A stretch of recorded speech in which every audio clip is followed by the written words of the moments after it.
begin indeed. Hello people, Stuart Bevin speaking. Welcome to TheCrazyBunch's WebShow episode number 55. And today, we're going to be doing, not one, not two, but 4 dev topics today. And then we're going to be able to do, celebrate 15 years of wrap up. And this is going to be big, folks, because hashtag Ocean 15. And plus, folks, before we begin this dev topics, we'd like to say thank you for the big opportunity to watch this documentary for the past 15 years of my journey. It has been a great documentary overall because it has about nearly 90 viewers so far and 10 likes. And I'm very amazed for you to watch it. You know, that's just me. But anyway, let's go ahead and do our dev topics now, and then we'll wrap up for the day, and then we'll probably do bedtime stories after this. Anyway, he was born Little Trey James. Was an American professional football player, who was a running back with for the San Diego Chargers in the National Football League. He played college football for the Auburn Tigers, okay? Undersized at 5 feet 6 inches, 1.68 meters, and 171 pounds, 78 kilograms. Wow, okay.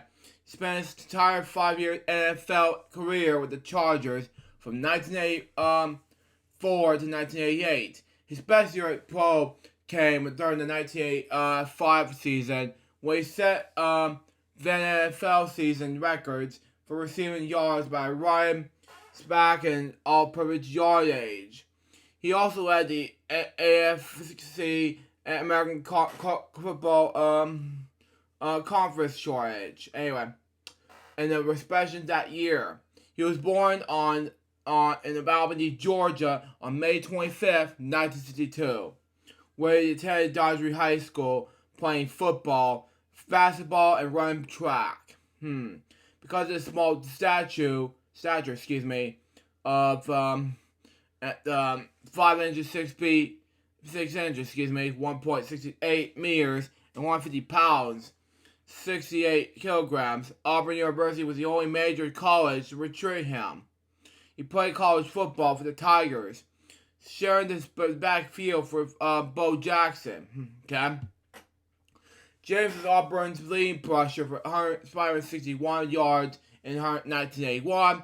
Head coach Pat Dye's first year with his team. He ran for the 700 yards in constrained seasons in the junior and the senior year. Okay. James also led in all-purpose yardage in 1981 and 1982. He was captain in 1983 when the Tigers won the Southeast Conference Championship in 184 Sugar Bowl game. Sugar Bowl game. Excuse me, misspoke. Sugar Bowl game. Excuse me, misspoke. Anyway. Okay. He was at the Alabama Sports Hall of Fame 2006. Professional career began when he was selected in the San Diego Chargers in the 5th round in the 1984 NFL Draft in 1985. He then led the team yardage and rushing 516, receiving 1,027 punt returns, 213 cover returns, 79. He set the NFL record for all-purpose yards in the season of 2,535 yards. He also set the record for receiving yards for a record running back for 1,027 yards. We've also read the AFC in rotations with 66. On November 5th, 1985, James had best day of the pro venture with the Los Angeles Raiders. He gave 345 all-purpose yards, including a career beat 168 yards receiving, and scored the win touchdown in the 40-34 overtime victory. Total yards was second and only to the 373 yards by Billy Cannon in 1981. 61. Excuse me, I spoke. Anyway, Well, it remains a Chargers franchise record. Excuse me, misspoke. Anyway, my hair is in the way. Anyway, he might have broken the record in the earlier game that season against the Cincinnati Bengals, except the Chargers' penalty that cost him 89 yards of a 100-yard kickoff return. James finished that game with 316 yards. James ended his career at 1,061 yards, rushing his 2,278 receiving yards. He scored 60 career touchdowns, including 2 on the punt returns. Okay. He was voted as kick return for the Chargers' 40th anniversary team. Wow. Okay.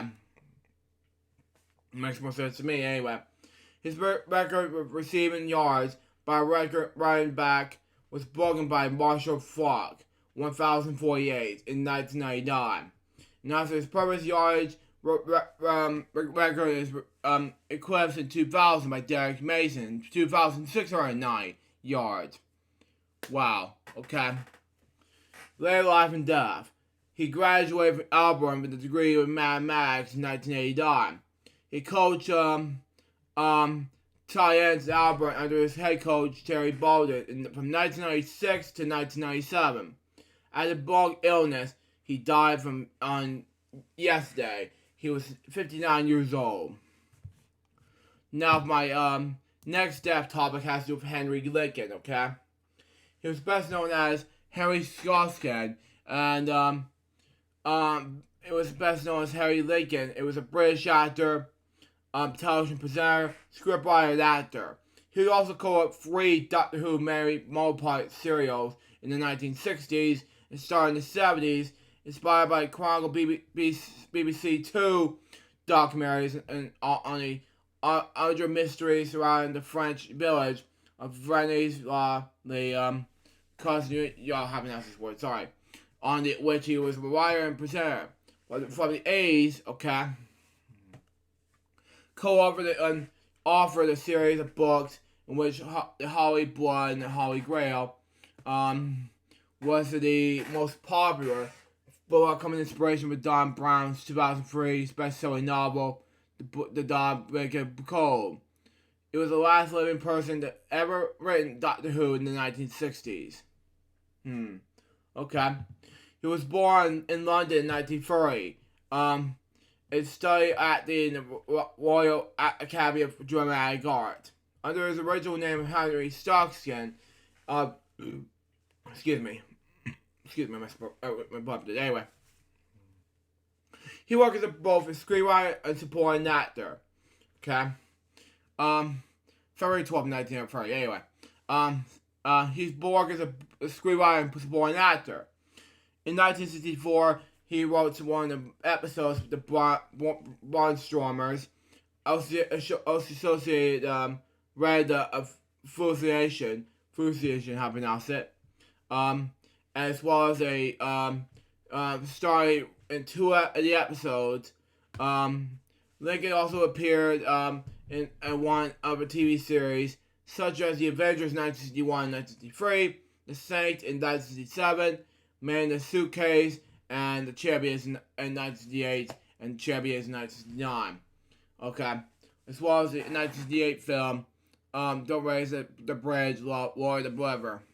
He also co-wrote with Mary Haseman on 3 Doctor Who stories starring Patrick Troughton: The Abominable Snowman in 1967, The Web of Fear in 1968, and The Jaunders in 1968. Retained the rights to recurring character Barter Leebridge Stewart. Prior to his death in February 2022, he was a sole starring writer from the 1960s era of Doctor Who, following the death of Donald Tosh in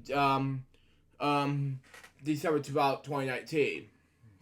Lincoln wrote and presented documentaries on other subjects, such as The Man in the Iron Mask, The Time Watch in 1988, Nostradamus, okay, The Cruise and the Bombers, and The Catchers. The later 3 documentaries forming the television series Mysteries shown on the BBC during the 1980s. his Renaissance chapter had been announced in Baylor. We get in 1969 while holiday covering knees, okay, Lincoln helped happen to read Lee Tressa Mott time announced anyway. The Chateau translated the assured treasures of yeah, I'm pronouncing these languages like that. I can't speak another language. Sorry. The assured translated as the assured treasure of Brené's Lee Chateau. Okay, a book by Gerard de Sade. Okay, about Android hidden treasure. Okay. The book reproduced copies of Latin parchments that have been found by parish prisoners of Leslie Kachu, Barger, Sorry, with a pillar inside of his Roman church, okay? Inspired by what happened during the secret codes hidden in the Latin text, okay? Linguists did some research about the parchments and the possible treasure while searching the books, while writing several books, presented his theories about the era. He presented 3 documentaries, such as in the Chronicle series for BBC Two, The Lost Treasure of Jerusalem, have announced it, showing February 1972, The Priest, The Prayer, and the Devil, showing October 1974, and finally, The Shadow of the Templars, showing November 1979. One of the parchments, which was later shown to be forgery, shown to be writing in the modern French, but not in the 18th and 19th century French, involving a series of lace layers throughout this Latin text, spelling out the message, George Mark 2, I can't pronounce these languages like that, sorry. Translated, the treasure belongs to King George Mark 2, and to Solomon, he is their dad. Or this treasure belongs to King George Mark 2, and the sword is it death? It's death. How do you pronounce it? Anyway, they refer to the Margravian King George II, who has been assassinated without a direct heir in the 7th century, thereby ending his branch. And Desperately later research, however, showed that book has actually been written in the allegations of periplabitard, okay, as part of the Ashbury hoax. Wow. To be part of the surgery known as the Padre Song. It probably claim to be described Disney. I'm sorry, I just thinking about my me as a little kid trying to eat myself with a fork. But anyway, that's just too much racist. Anyway, plan to claim to be discriminated to from December 2. Peer Plan died in 2000. Okay. The Holy Blood, the Holy Grail. Okay, that's more interesting to read. Anyway, Lincoln was best known for being one of the co-authors in the controversial 1982 bestseller, The Holy Blood and Holy Grail. Okay. During the mid-1970s, when Lincoln was lecturing at summer school, he met Richard Lee, an American fiction writer. Lee introduced him to Michael Bodmet, okay? As a New Zealand journalist who had been working on the project about the Knights Templar. The three discovered that they shared common interest in Knight Templar, and between them later developed an theory of Jesus Christ that had been started bloodline that have later intermarried with the Frankish Merlian royal destiny. The three of them look at the theory in the world that during the 1970s in a series of lectures that they later developed in the 1982 book, The Holy Blood and the Holy Grail, which went to be a bestseller, most popular, the hot budget but these have announced that Jesus has fathered and is still essay as powerful bloodline to the true Holy Grail, which that's tied together by a set of prominent documents hidden the existence of secret society known as the Party of Sodom. The author Dan Brown later used those ideas the basis of his novel, The Da Vinci Code. The book has been described as a work brutally debunked by scholars and critics alike. Okay.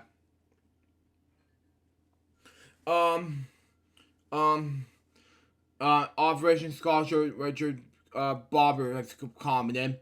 I can't pronounce and read in times, but anyway, it was been take a book to as long as the original refer at the site. The original Holy Blood and the Holy Grail point by point is initially a text by which proceeds by innuendo, but not by refuttable scholarly despite. Okay. Dan Brown lawsuit, and I don't know why what happened, but it was difficult. Some of the ideas presented in the Holy Blood and Holy Grail were incorporated to be best-selling American novel, the Da Vinci Code. Now, I want to say it was sad, I know, but the very Holy Blood was a movie. Get on with it. Anyway, by Dan Brown in March 2006. Okay, Vaughan and Lee filed a lawsuit with the British court against Brown's publisher, Random House. I felt worried for Random House. Jeez. And Random House should know this because Random House was reviewed by publishing my book. Jeez. Anyway, claiming copyright infringement. Anyway, on April 7th, High Court Judge Peter Smith rejected the copyright infringement claim, which is a good thing. Good job. Anyway, claim, and Brown won the court case. Ligon was not involved in the proceedings, reportedly due to illness. However, it was a Channel 5 documentary made 10th, 2006. By the way, Papa's 81st birthday, if he's watching heaven now. Anyway, revealed the man behind the Da Vinci Code. Lincoln said that he did not wish to take part in the proceedings because the idea brought forth in Holy Blood were not even original for themselves. And Brown's actions could have been described as a bit naughty. I can tell you it was not a bit naughty, but I love the movie. Anyway, as early novel has already used the theme of Jesus' bloodline, The Dreamer of the Vine by James Green, published in 1980. Well, the Dan Brown lawsuit was wrong to me. Anyway, born home in 1993, Lincoln wrote and presented the 4-episode TV series, The Secret, which is produced and directed by Erling Hasenstein.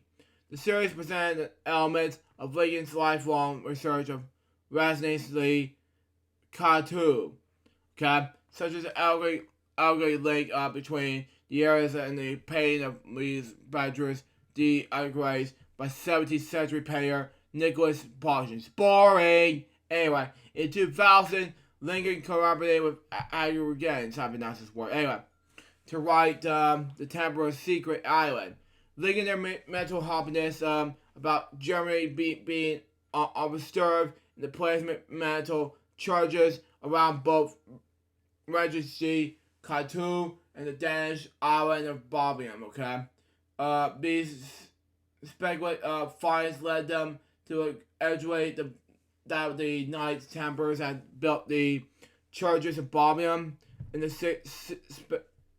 secret power to be used as series of medical as mutual observatories, something else. Anyway, Sharon Newman offered the real history behind the Templars, had known the history given them. The Templar Secret Island is based on the few places that they in several administrations that really occur in information. Also adding that there is no records that Templar activity in Denmark. Wow, okay. Mainstream historians specialist, and which I'm a historian, by the way. Natural architecture believed that there are four central planned churches in NY having that anyway. Nyers always nay having that anyway. All yours and others and okay these are slash all but anyway and Bornholm were built in the result of the pilgrims made by Sigurd I of Norway to the rapidly captured Jerusalem between 1107 to 1111. Okay, William Newman commented the idea of building a church of the form of the church that Holy Spectre and Jerusalem wasn't new. 100 years before the Templars was founded, or was founded, excuse me, the Baptist Church at St. Benjamin's at John was built as a round nave in the homages of the Holy Spectre. Even the Habsburgs built round churches. Military Champions College happened out anyway. On November 8th, 2003. Okay, 2003. Okay. Legion was awarded the honorary knighthood in the military temporary social order. Okay. Investigations work in the fields scattered geography and tabor history. A description of Lincoln's ceremony is knighthood that can be found Rat Scapes in the Holy Grail by Christopher Dawes. A Gonzo style book about Rene's de Control, in which Lincoln appears as a central character. Monty Temple Scholars sees that it exists in 2006. Oh wow, okay. When a great minority of members left and started the Jacques de Montlay 1414 commemorary in 2006. Makes more sense anyway. It was then due to the membership rising became the Opportunities Grand Poetry in Scotland in 2009. As membership rose to the required numbers that allowed it to do so. He died on last Thursday. He was 92 years old. Now, I'm going to talk about Mark Legend. Now, he's been a great rock singer, and he's singer-songwriter, musician. And what am I going to talk about him? Anyway, he was an American singer, songwriter, author, and musician. Okay? First being involved with the lead singer of the early grunge band, Screaming Trees. Okay?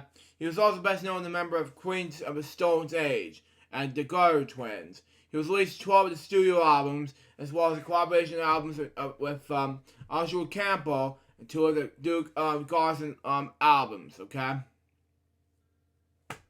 Okay.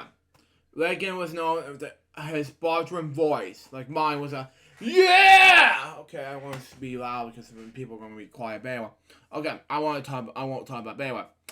Which was described as being scratches a 3-day beard, yet as simple as playable as Malcolm Lever.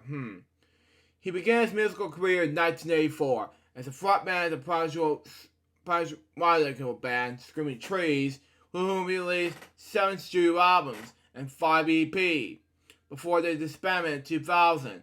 During his time with the band, he started his solo career and released his first solo studio album, The Wind Sheet, in 1990.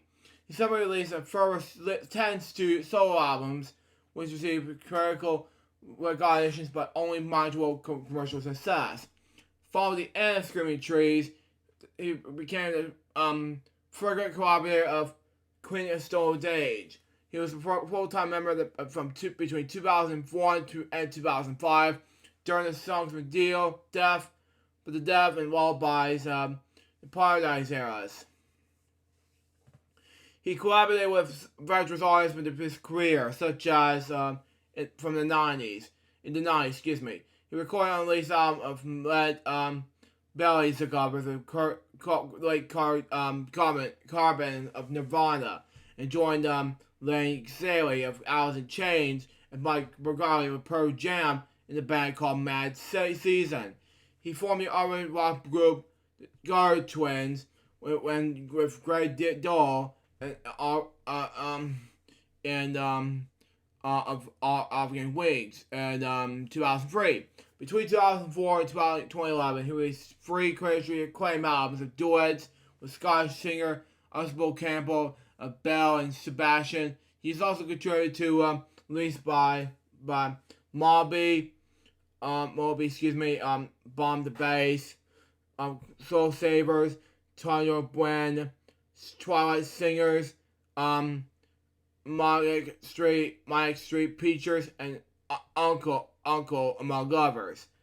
He struggled with drug addiction and alcoholism throughout his life, struggled over the decade up until his death. According to his friend Anthony Barnum, he released his first of 2 memoirs, Sing Backwards and Weep, in 2020. Followed by Devil and Karma about his near-death experience with COVID-19 following that year.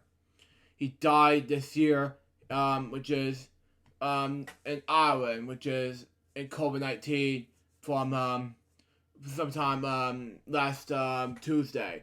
He was 57 years old. Now, talk about this early life and musical thing and books and personal life and death. We're going to explain more about all of that, about his life, and we'll talk about Stuart Bevin afterwards. And believe me, he's the best where it is, okay? Okay, anyway. He was born in Orangeburg, Washington on November 25th, 1964 during the interview with The Rocket in 1996. He said it was the fruit of combined hardware when he was younger. He was Irish, Scottish, and Welsh descent. He says he developed an alcohol use disorder by the age of 12. He began his drugs heavily by the age of 18. And having already been arrested and sentenced to 1 year in prison to drug-related crimes. His musical career began when in Screaming Trees in 1984 to 2000, okay? Screaming Trees was formed in late 1984 by Lagan, guitarist Jerry Lee Conner, bassist Van Conner, and drummer Mark Peggerell have announced anyway. Along with Alice in Chains, Pearl Jam, Soundgarden, Montgomery, the Melvins, and Nevada, Screaming Trees was part of the Seattle's grunge scene in the early 1990s. Okay, Peggerell was later be replaced by Darryl Martin. He was originally joined as a drummer, but later said I was really, I'm not gonna say the cuss words anyway. S word drummer that made me just sing. The band released the Other Worlds EP in 1986, recorded in 1985, and was originally available in the cassette tape. Oh wow! The album was released on CD and LP and SST Records in 1987, but though the band was recorded by Major Levels. They signed to Relevant Records in 1985 and released their debut album, Core Von Age, in 1986. The album was a combination of pioneer music and hard rock, where Bears made summations of Hurry Drudge. Wow. Later in 1987, the band released their second effort and their first at SST Records, such as Even It and Especially When. Okay? Even though after releasing the album in 1987, the band released their working on their American indie cards, playing shows across the United States. Their follow-up album, Invisible Lantern, was released in 1988. In 1989's Buzz Factory was the fourth full-length album by Screaming Trees, and was their final recording release through SST. In 1991, the band released their fifth effort, first a major label, which is called Uncle Antanisha, released in 1981, and is published by Soundgarden vocalist Chris Cornell. Uncle Nisha includes the single Bed of Roses, which gained commercial airtime at other rock radio stations. The song peaked at number 23 of modern rock tracks, and was first Screaming Trees record release to chart. Wow. Barrett Martin replaced previous drummer Pickett as new lineup recording Sweet Aversion 92. Okay. Sweet Aversion was the band's breakout album and recorded the singles Nearly Lost You, Dollar Bill, Shout of Your Sesh of the Season, and Butterfly. The first two singles gained considerable airtime on alternate rock radio stations. But the video for Nearly Lost You became an MTV and alternate rock radio hit in the fall of '92. Thanks to the moderate of singles soundtrack, Nearly Lost You peaked at number 5 in the modern rock tracks and number 50 in the United Kingdom, and it was the band's first single in the chart outside the United States. Okay. Sweet Aversion sold 300,000 copies, in the United States. And after hiatus bought an unfine controversy over the quality of the music, they were recording the band's first final album, Dust, was released in '96. The album swapped several singles, including All I Know, Dying Days, beat the number 144, the Billboard 200. Wow. While reaching number 49 in the Canadian album charts, it was only Screaming Trees album charts outside the United States. Despite commercially favorable reviews, the album did not match the commercial success of Sweet Evolution. Following the Dust tour in the United States, Screaming Trees took another hiatus from Legan to begin with working a Spurred solo album, Scraps of Midnight. The band had back in the studio in 1999, recorded several demos and shop around to labels, but no label was willing to take them on. Okay.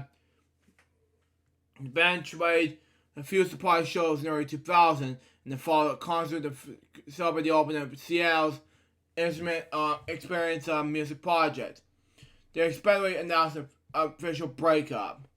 When asked in 2021 about the 90s grunge moment, he commented, "It was not something that conservative and cook for, or cook up around the campfire somewhere. It just happens, gradually," happened to this word, sorry.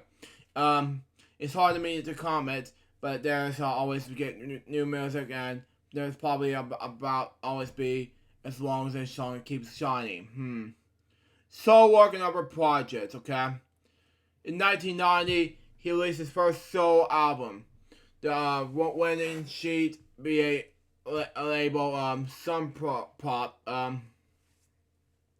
which is at the time was home friends from Nirvana and African Wigs, okay?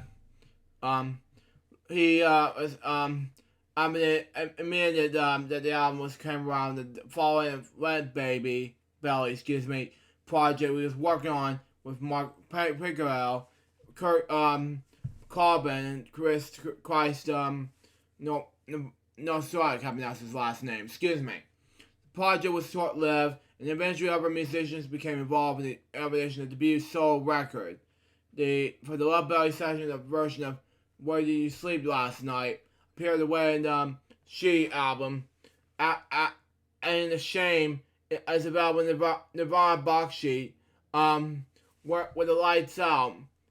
Cobain also supplied, backing vocals on the Down in the Dark and Legends debut. Okay.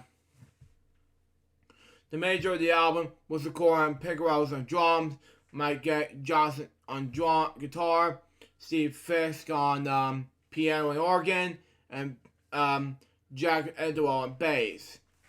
His second solo record, '94's Whiskey and the Holy Ghost, was more commercial recording, with songs such as The River Rise, Kingdoms of Rain, Ryan the Nightingale, and Beggar's Blues. Taking nearly 3 years to make, the album came to close and not seeing the light of day, as he was set to throw the master tapes and pawn outside the recording studio, only to be stopped by producer Jack Avignon at the last moment. In '95, the year I was born, that is, he appeared in the album Above by Mad Season. The project was funded by friend Lane Stanley of Alice in Chains. It was formed in late 1994 by Stanley, Mike McCurdy of Pearl Jam, Burt Martin of Screaming Trees, and John Baker Saunders of Walkabouts. He also appeared in Long John Day and I'm Above. He also appeared in stage in Mad Season's concerts to perform the songs. After Stanley's departure from the band, Mad Season began working on Partial Season, second album, featured Longinus and Pierce, as Pierce was only early musical heroes, and got him interested in making music. Also in '99, he participated in the tribute album for Molly Grave co-founder Skip Spence, who was terribly ill. In 2009, he sang lead vocals in The Last Time, an A-side track for the Breeders' EP, Fate to Fail, okay?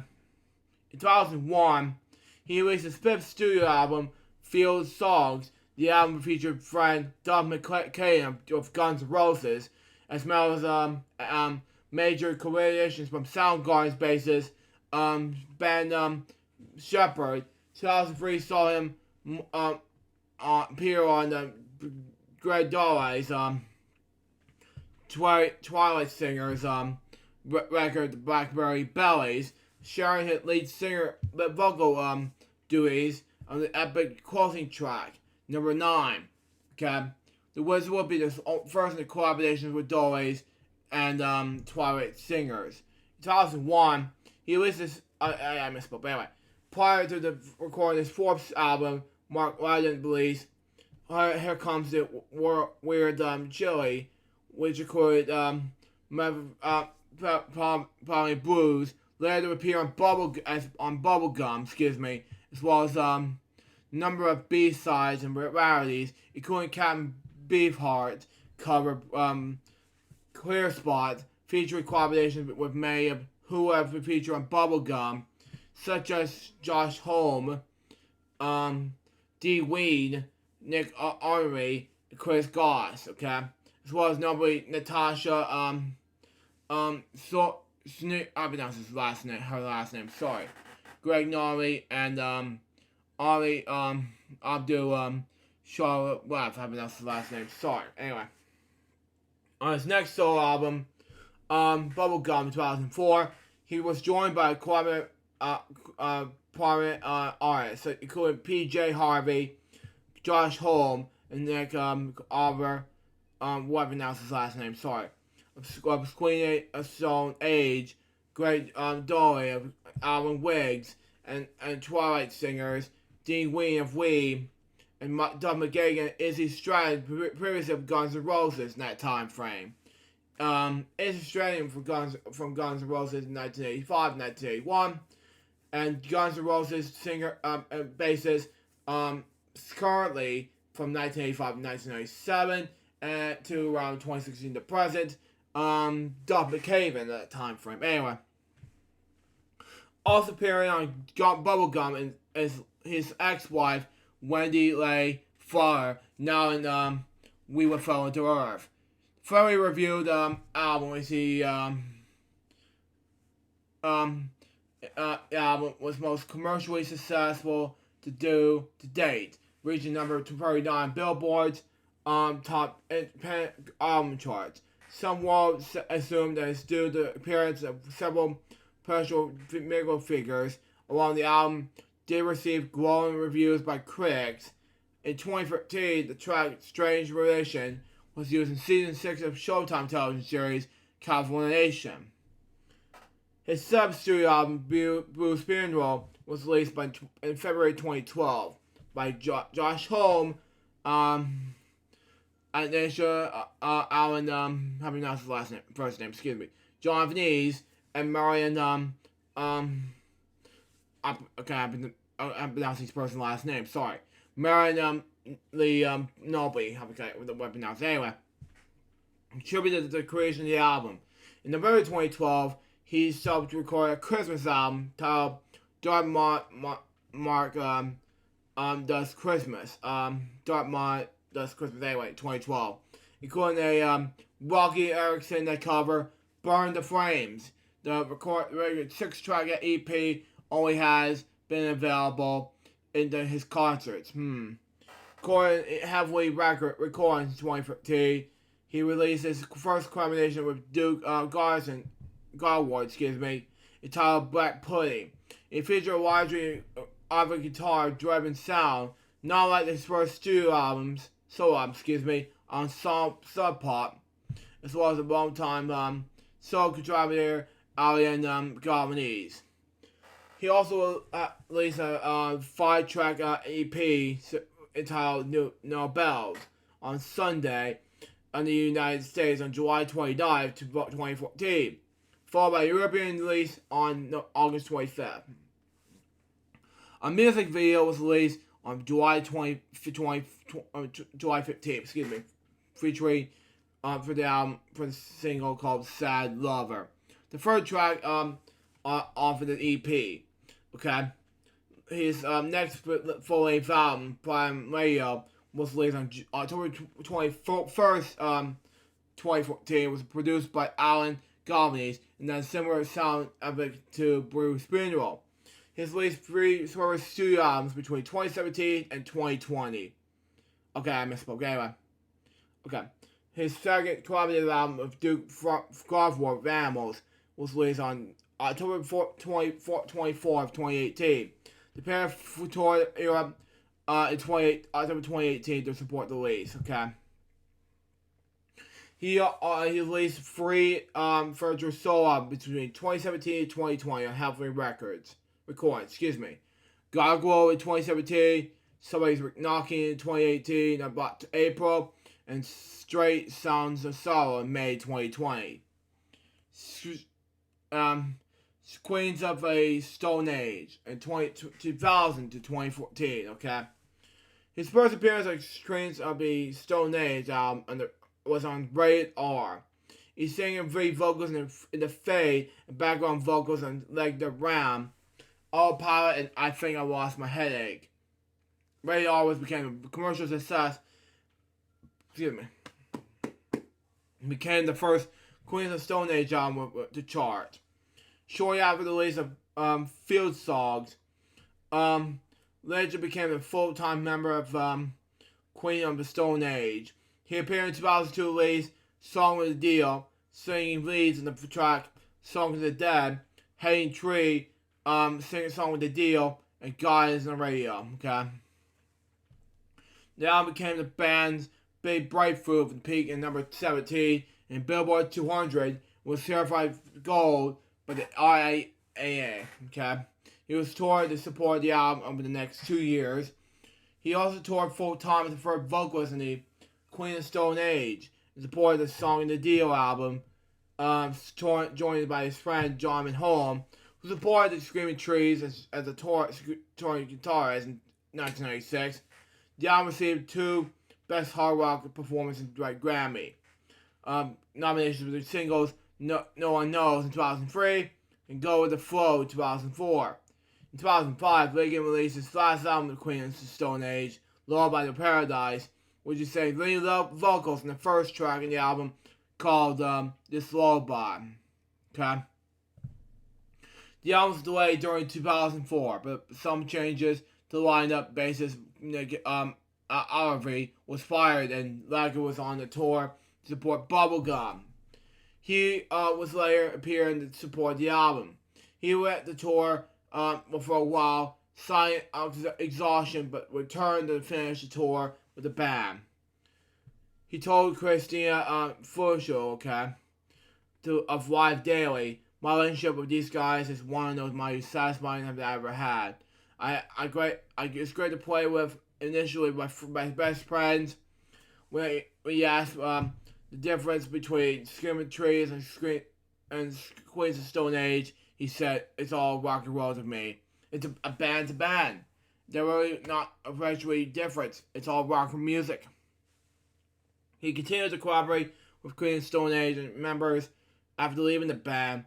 2007, he appeared the album Era Batteries, contributing background vocals to the track River in the Road. August 12, 2010, he rejoined Queen of Stone Age on stage on the Knuckle Club in Los Angeles, where he sang 4 encore songs to the band. The concert was put together as a response of Eagles of death metal bassist Brian O'Connor, who was diagnosed with cancer a few months prior to his event. In 2013, he appeared in the 6th album, Life Clockwork. Excuse me, I spoke. Anyway, co-writing the song Fair Weather Friends and contributing background vocals to the track If I Have a Tail. Excuse me, I spoke. Anyway, collaboration with Isabel Campbell, 2004 to 2011. 2004 of April, he released an EP with former Bell and Sebastian vocalist Isabel Campbell, who Thomas just the same. They later released a single entitled "Rapidly Mad," just for collaboration with the entire album Ballad of the Broken Seas. He wrote, Campbell wrote and recorded a majority of the album's tracks in Glasgow, Scotland, and with him and the vocals in Los Angeles. The recording went well, received by critics, who linked it at the door to Nick Cave and Callie Mugru, how pronounced it. In addition to providing vocals, he also wrote the track Revolver with Campbell. The album was nominated for the 2006 Mercury Prize.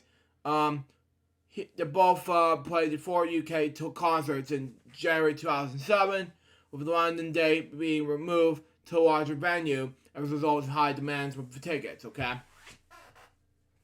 While making the decision of making a follow-up to Ballad of the Broken Seas, Campbell reflected, it was kind of disappeared for a year. In my heart was I wanted to do another one, because as soon as we finished Ballad of the Broken Seas, I was writing new songs, and I was like, oh God, I have to get Mark to sing these.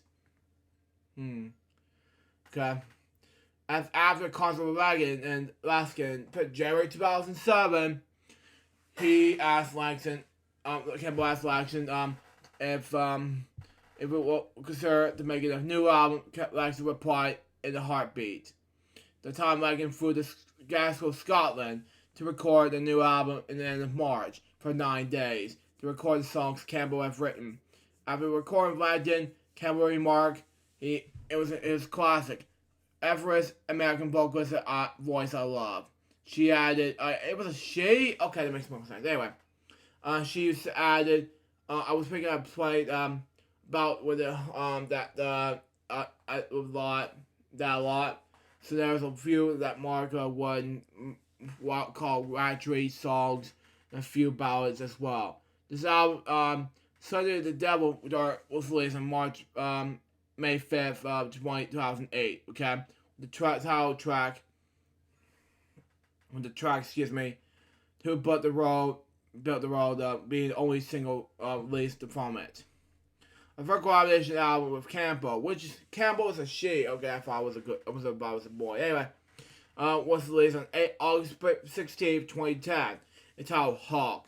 The pair toured to promote the album, including the set from the all Tomorrow's Parrot Parties. December 10th, 2010, Boys 2, joined by Bellies and Sebastians, and all shows in Australia in 2011. By the end of the tour, the duo has ceased their fortune and each went separate ways. I felt worried for Washington Campbell. You know, that's just me. Anyway. The Guard Twins, 2003-2009, okay? Guard Twins was collaboration between Legend and Harvin Wake's singer, the book was Greg Dole. Working collaboration since at least 2003. The pair first played at the Guard Twins in Rome in September 2005. Sarah was released in March 2008 on Sub Pop, a label of both Sully and Legend that's worked before, okay? The Doors' first tour commercial on February 14, 2008 in New York City, continued in March and April throughout Europe and the United States. The album was a big hit and Blash magazine's Liz Rafferty ended up praising the album, calling it an initial introduction into the dark emotions that often lurk beneath the surface. The album's highest position at number 7 Balkan. The album's beating number 917 at the Billboard 200. It was meant to Serenita was the first album since Screaming Trees Dust that has charted at the Billboard 200 with Legend as a permanent band member. On September 2nd, 2008, the Guard Twins released an EP titled Adorsha exclusively on iTunes. Adorsha contains 8 tracks. Most of them are covers, okay? But also 2 Guard Twins songs that never been made to the album. Collaborations, 2006, 2022. Excuse me, I misspoke. Anyway, Legend appeared on 3 releases with Twice singers and Bad Boy Bell, She Loves You, and A Stitch of Time. Okay. In 2006, he toured with the band in Europe and Israel. On the Israel was later expanded to include the United States. 2008, he collaborated with Tim Sherman, a track on a track called Black River, which appeared on the Simmons' 4th album under the name of Bomb the Bus Monger Future Chaos, okay? 2007, English updrive duo Soul Savers album is now How Far You Fall Is Where You Land, featured him on 8 in the 10 album tracks. Wow, okay. As well as appearing the vocalist, the track Revival, Ghost of You and Me, Paper Money, and Jesus Nothing, as credits written by him and Soul Savers. The album has also featured a rewrite market of Kingdom of the Reigns, okay, which was tentatively released as Legend's 2nd studio album, Whiskey for Holy Ghost. Revival and Kingdoms of Reign were released in the singles from the album, okay? Soul Savers released their tracks in England in 2005 and 2006, with him recording the vocal parts at Conway Studios in Los Angeles, okay? 2009, Soul Savers again led with him with these guys, Legend, with him collaboration vocals, okay? For several tracks in the first studio album, Broken. This led a 7 run of touring in support of the album. Began September 6th in Portland, Oregon. Following the tour of the United States, he continued to perform throughout the extended run of European shows. There varied between headlines, gigs, and slots in support of Debbie Smalls, having completed the touring duties and Soul Savers. For Soul Savers, he announced his sole European tour. Shows focused especially on this Soul back catalog, having not done so since finished touring in support of Bubblegum. Also in that same year, 2009, he followed in Josh Holmes' footsteps in the collaboration with Uncle. The British electronic art act mastered by James Webville. he misspoke. I misspoke. Anyway, he collaborated his vocals, excuse me, in Another Night Out, the final track of the album, and where the Nightfall, released in May 2010. And 2011, his music was featured in the trailer and end credits in the video game Rage, and the soundtrack of the film The Hangover 2, Part 2, excuse me. He also collaborated on the track called So Long Sin City with Slash on Guns N' Roses and Other Things, who recorded music from the 2011 indie film This Is Not a Movie, directed by Aubrey Robo. She starred Edward Furlong, Pierre Collet, Miguel Ferrer, and more. Okay. On April 16, 2013, he and Duke Gerwood released their first studio collaboration, Black Pudding. He collaborated with Rob Bright, Massive Attack, in the collaborative XX song, Starry Stayed, having that's his word, sorry. When Star stayed, okay, whatever that was. Anyway, he Walt Payne and Montreal Topley Bird recorded the cover of called Star Stayed and released it out in a single in 2013. For Record Short Day 2013, he collaborated with Molly Toll and released a single-inch record called The Lonely Night. Of course, working with him, Moby stated, I've been a fan of Mark's since from his early SST's recording days, okay? Record days, excuse me. And I always wanted to work with him. He has only been the best and most magical voices in the last 25 years. Okay. Now we live near each other. It ended up being really easy working on the song together. The Lonely Night also appeared on the Moby's album Arguments, okay? It's also in 2013. He teamed up with Seattle producer Martin Freer, okay? To work on the covers record Emanations, okay? Part of his release, is he also issued one previous record of covers, okay? 1999's I'll Take Care of You. On Emanations, he often commercially songs, status of obligations, obvious numbers that, according to him, reveal the offer effects of his parents' record collaboration had on him. He enlisted the help of Seattle composer Andrew Johnson to string instruments and performances, as well as Seattle rock icons Doug McCaven, who's, like I said before, and I said it again, Guns N' Roses bassist, Barrett Mount Martin and others. The record released September 2017, that's 2014, for Vagrant Records, okay? He and Josh Holm co-wrote the theme song for Anthony Barr Paris Unknown, which was first aired in 2013 on CNN. He also contributed vocals on 2 tracks on Irv's 2014 album, Permanent and Deadly, recorded September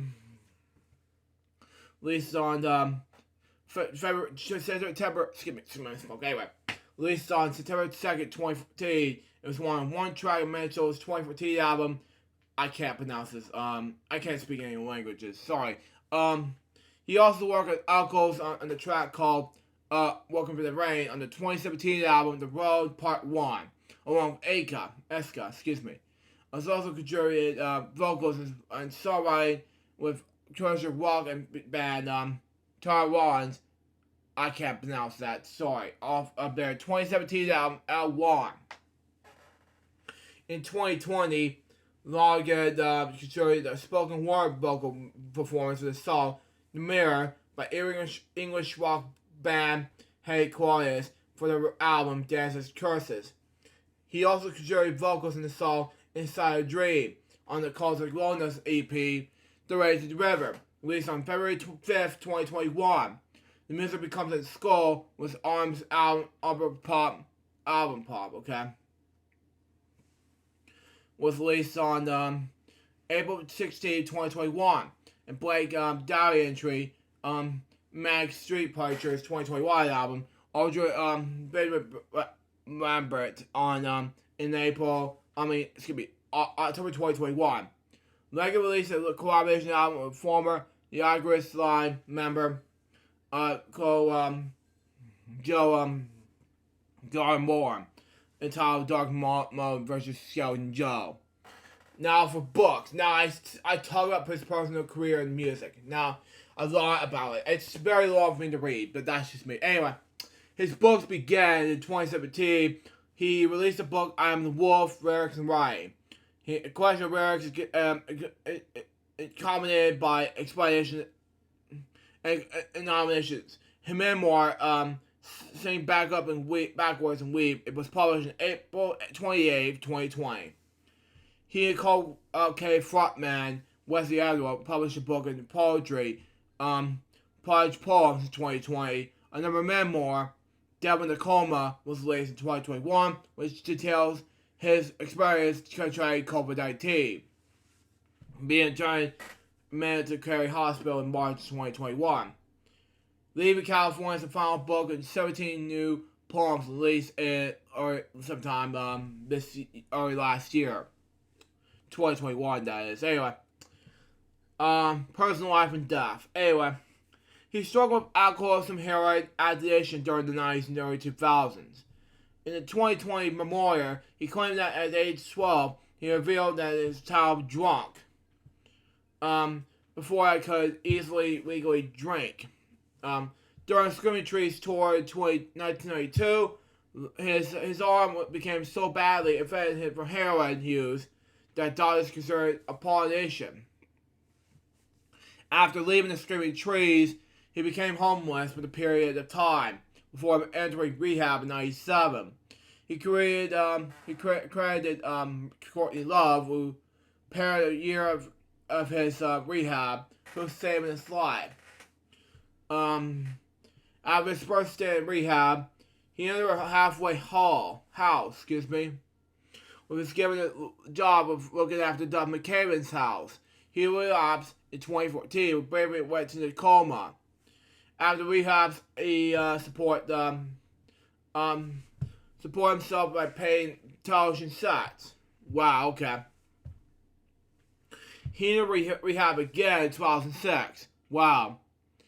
After 2020, which is COVID-19 year, that is, he became sober for over a decade.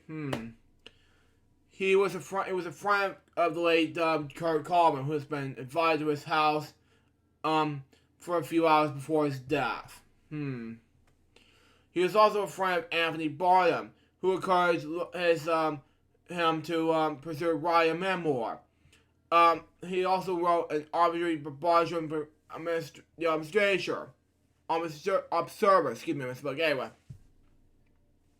He was a highly prolific feud with honor singer Liam Guy Hire, anyway. He also married twice. He met musician and actress Wendy Blaine Foley in 1998, then married in 2002 and relocated North Carolina to Los Angeles. The day after the wedding, he departed from the tour with Quays of the Stone Age. The couple divorced soon afterwards. His second wife was Shelley Braid, who was a time in his death. Leggett and Braid moved to Los Angeles according to Carey Island in 2020. In March 2021, he was hospitalized and served with COVID-19 and almost died. The virus has been let him go into semi death. Silent, that is. Anyway. Being able to walk and slipping out of coma for several months. In the 2020 interview, he described it as believes that a number of COVID-19 disparity theories, including the idea of virus and linking 5G technology. He also described pneumonia. He said his wife were all surveilled by technological applications. However, 2021, that year, anyway, same year, he said, concluded that the COVID-19 pandemic was a natural event. And also admitted that I was one of those knuckleheads that wearing the vaccine. But I learned my lesson. But I was always the first one to get a booster shot when I was available to Ireland. He died at home. His home in Canterbury Island in the morning of February 22nd, 2022, which is 5 days, 2 days before the anniversary of Belgium's Swiss Club. Anyway, he was 57 years old. No cause of death was announced. Numbers are including Eddie Vedder, Iggy Pop, Moby, John Cale, Sis for the Mods, Bally John Boy, Anton Combs, Pure Hook, Slash, Nick Cave, and Manic Street Preacher played tributes. Local Nick McCartney, described as a tightly knit community, also expresses a blessed sense of loss. An artillery in The Guardian by Steve Chick remember him as one of his generation's most soulful singers. Now for my last death topic, it's gonna be the smallest death topic I've ever seen. Unlike my last two. But anyway, Stuart Bevin. He was born Stuart John. I can't pronounce his part's middle name. Anyway, Bevin. He was a British actor, best known as a performance in both film and television. Okay. His extensive career includes the films Brighton 1975, The Golden in the same year, House of Moral Sin 76, I'm not gonna say anyway, in 1982, Crime California in 2005, and The Scouting Books for Boys in 2009. Sorry about that. Anyway, while on television, he was best known for creating Clifford Jones, Doctor Who, 1973, and Ray Oswald, okay, in Emmerdale in 1977. He was born into the Welsh family of Ray Bevin and wife Gwen on March 10th, 1948. He spent his early years in Scottsville, Middlesex. It was while working with a young member of Perry Scott's menswear shop that a window dresser told Bevin he was the master Jarvis's group. They attended evenings working for members, and he decided to go along with him. Okay. While attending these classes, Bevin participated in the drama festival to Quester Spear, which he played the main role as Alec in the production of A Still Life, which he won in the award for Best Actor. After rolling at Corner Theatre School, he became friends with fellow actor Michael Des Barres, and the pair went to the audition Small Worlds of Teenage School Children for the film To Serve with Love, okay? Where they both got and performed side by side with singer Lulu and Sydney Poitier, okay? During this time, Stewart also got the role as dancer and with Jane Mansfield on the cabinet tour of clubs in the north of England. After his role in Cinderella of 1967, okay, Bevin had a part with this film called Welcome to Your Daughters in 1969. Floyd went to spend 2 years in the production of Becoming in the West End 1969-1971 before Leonard Edward Melton alongside Jeremy Clyde, Jeremy Bullock and Jennifer Hunt. His film credits include Burke and Hare in 1932, The Flesh and Blood Show in the same year, Steptoe and Son, Ride Again 1973, The Golden 75, Barrington and Barrington 75 the same year. Anyway, in the House of Mario Sin 1976. TV roles includes Public Eye, Secret Army, Shoestring, Blake 7, The Editors and Editors Files. I can't pronounce this thing. Anyway. Airline, jail touch, costly, solid whiteness, and murder in mind. He was well known for playing Professor Clifford Jones, love interest of Professional Commission Joe Grant, played by K. Maine, and that's a free Doctor Who serial, The Queen of Death, okay? Bevin has also made appearances in the theater, including Chase Me, Comrade, okay? Tammy Strew, Under Milkwood, The Importance of Being Earnest, Coming to Me Killed in 1972, Final Fair in 1974, Cardia in 1977, Death Trap in 2002 with David Soul and Susan Palahniuk, okay? In 2012, he voiced the character of Inspector Nails in the episode on the all series Iris and Wild and Fine with Cappy Madden and from Big Finish Productions. He also provided his voice for the part of the boss for Big Finish Productions in their fourth Wood audio series with Man and Josh Burlington. Anyway, in 2019, he would provide his role as Clifford Jones opposite Man in the trailer of Doctor Who Season 10 Blu-ray box set, in which he and Man also featured a documentary where they revisited the filming location of Greenwood Death. In 2020, the pair started another trailer and their roles as Doctor Who, this time for the Season 8 Blu-ray box set. Personal life and death. Prior to filming Doctor Who, Bevin became engaged to Kay May. They stayed together for 2 years, from 1974 to 1976. Flynn reported their joint appearance of Doctor Who, in which Man's character left the series to marry Bevin's character.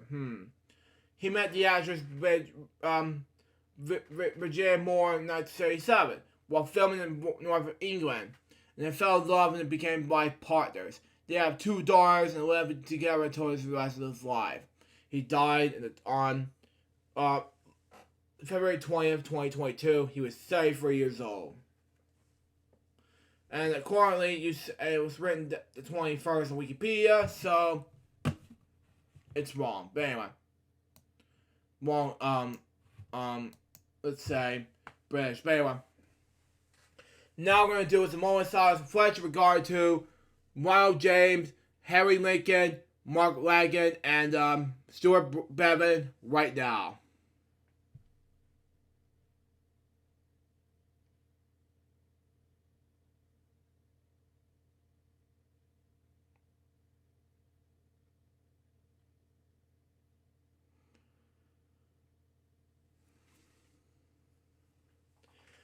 Thank you. Rest in peace to these 4. Now it's time for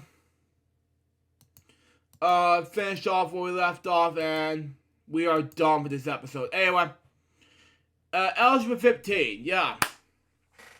Glad you all watched the huge Eligible 15, and because of that, you all did a great job making this documentary, and we did a fantastic job. So 15 years is a great fun, and plus, Ellis Club, it's been 15 years ago this week that Ellis Club has been formed, and let's hope in another 15 years, guys. Let's do it.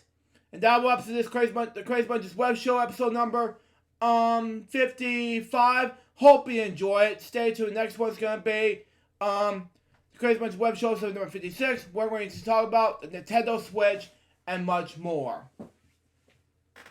Till next time, suggest buy a piece of paper. Get more Crazy Bunch's web shows, guys, pursue. Till then, out. See ya.